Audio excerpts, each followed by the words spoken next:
Hello. We use it every day to pay for what we eat, what we drink, where we live, the IRS, the military, sciencey stuff, sciencey military stuff, entertainment, the list goes on and on. But you get the gist.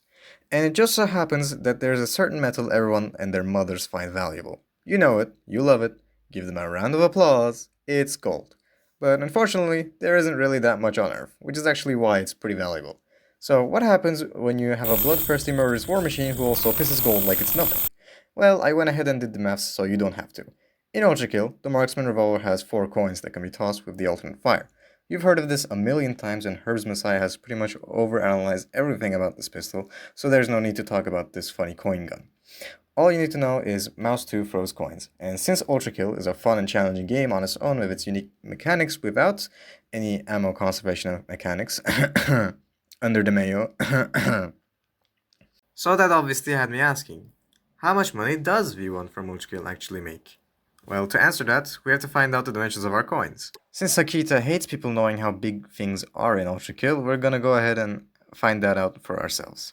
Thankfully, the ULTRAKILL community is filled with D1 redditors who are all unemployed like myself and have nothing better to do than to make YouTube videos overanalyzing the economic state of an autistic blue robot. But to summarize, we know that Gabriel is 5 foot 10 inches tall, around 177 centimeters, for those who reasonably don't know why you would ever use your feet to measure length. And in the sandbox, we can see that each of these boxes comes to around 12.72 inches in length on all sides. Now, if we look straight down and toss a coin onto the floor, we can see that its radius is 11 pixels in length. And knowing that one box is 100 pixels in the same perspective, we can find that the surface is around 6.14 inches squared. And to find the total volume of the coin, we have to measure the height of the coin, which is 2 pixels or around a quarter of an inch, which makes the total volume of the coin about 1.56 inches cubed. Now, assuming the coin is 100% pure gold and V1 isn't a fraudulent fraud, this gives the coin a total mass of around 17.42 ounces. And with today's gold per ounce price, which is currently $4,986, that makes each coin worth $86,882. That's pretty insane. This means that V1 is generating 4.35 ounces of gold per second, since it takes exactly 4 seconds for V1 to generate a coin once a slot is empty. That makes V1 a total of 15,678 ounces generated per day. Ultimately, this means that it takes V1 around 548,976 days, or 1,504 years, in total for V1 to generate the entirety of estimated raw gold on Earth, which is estimated to be 244,000 tons, including the unmined gold in undiscovered reserves. It's pretty easy to see that the IRS wouldn't really be fond of this guy, but...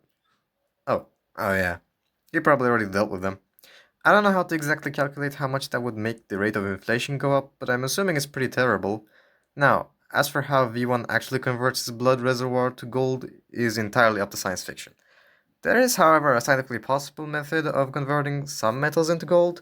I'm not exactly sure or anywhere near on the know of the topic, but it is technically possible to have something like lead radioactively decay into gold via fission or fusion reaction. So maybe this means that V1 is not only running on blood, but also nuclear fuel as well.